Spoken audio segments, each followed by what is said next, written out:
پھر دنیا میں میرا آنا، پھر اس کے بعد مجھے اللہ کی طرف لانا میرے والدین کا فرض ہے۔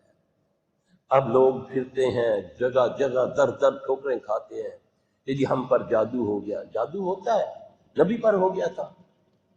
اب جادو جن بھی کرتے ہیں، انسان بھی کرتے ہیں، لیکن اس سے کیسے میں نے بچنا ہے؟ میں ان کلمے سے اللہ کی پناہ مانگوں، میں وہ کام کروں جس سے شیطان میرے قریب نہ آئے۔ صبح فجر کی نماز سے پہلے آپ صلی اللہ علیہ وسلم نے فرمایا شیطان، یعنی کہ وہ شیطان جن آتا ہے، ہر بندے کی گدی کے پیچھے 3 گرے لگاتا ہے۔ صحیح حدیثیں تحقیق کر لینا، جب بندہ نماز کے لیے اٹھتا ہے تو پہلی گرے کھل جاتی ہے۔ اب گرے لگانا تو جادو ہے۔ من شر النفاثات فی العقد، اللہ کہہ رہا ہے نا کہ میں اللہ تیری پناہ میں آیا ان سے جو گرے لگا کر پھونکے مارتی ہیں۔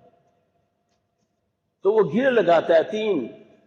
پھر جب آدمی نماز کے لیے جب اٹھتا ہے تو پہلی گرے خود بخود کھل جاتی ہے، دوسری گرے جب وہ وضو غسل کرتا ہے تو وہ کھل جاتی ہے، تیسری جب وہ نماز پڑھ چکتا ہے تو اس کی کھل جاتی ہے۔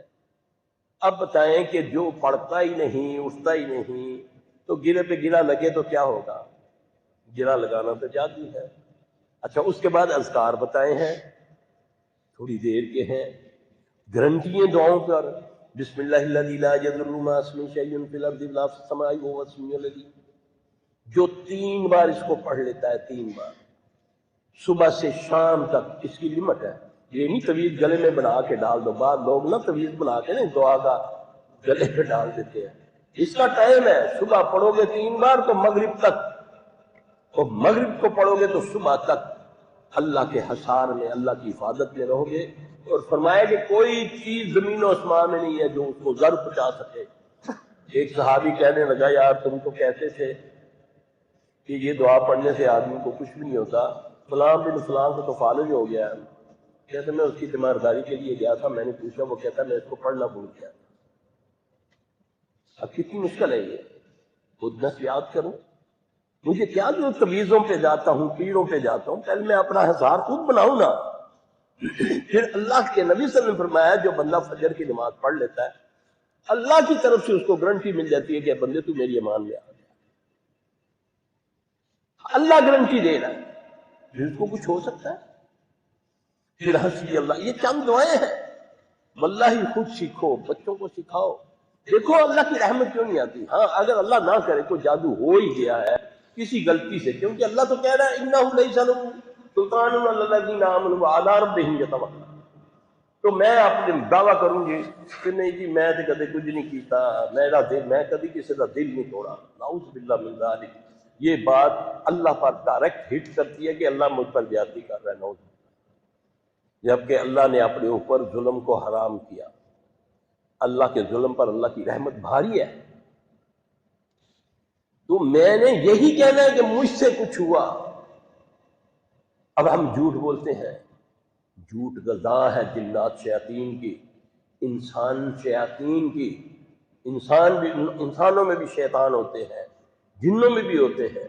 اب جھوٹ کا رد عمل دیکھ لیں، جب جھوٹ بولتا ہے بندہ، نبی صلی اللہ علیہ وسلم نے فرمایا کہ اس کے اندر سے ایک ایسی بدبو خارج ہوتی ہے جو رحمت کا فرشتہ اس کے ساتھ اللہ نے رکھایا ہوا ہے، وہ اس کی بدبو سے اتنی دور ہو جاتا ہے جیسے ایک میل بنتا ہے۔ وہ جو رحمت کا فرشتہ ہی دور چلا گیا، پھر اللہ نے سزا نہیں رکھی جھوٹے پر۔ اللہ نے فرمایا خود لعنت اللہ علی الکاذبین، اب جس پر اللہ خود لعنت کرتا ہے کتنا بڑا وہ گناہ ہوگا۔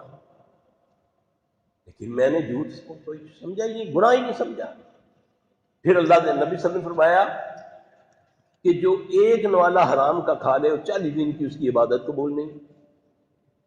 میں تو حرام چھوڑ کے 3 حرام کھا رہا ہوں، غیبتیں کر رہا ہوں۔ جس نے غیبت کی اس نے کیا کیا؟ گویا کہ اس نے مردے بھائی کا گوشت کھایا، یہ اللہ فرما رہے ہیں قرآن میں۔ تو میری تو مجلس ہی نہیں سجتی، میں تو مسجدوں میں بیٹھ کر گروہ بندیاں کر رہا ہوں، ایک دوسرے کے دل میں ڈال رہا ہوں بغض، غیبت کی وجہ سے۔ غیبت ایک اصل جادو ہے، غیبت جادو کی اصل قسم ہے، اصل کہ تھوڑی دیر کے بعد بھائی اٹھ کے گیا ہے، کسی نے میرے بارے میں اس کے کہہ دیا، میرے دل میں اس کے بارے میں بات آ گئی، لیکن میں نے کبھی غیبت کو گناہ نہیں سمجھا۔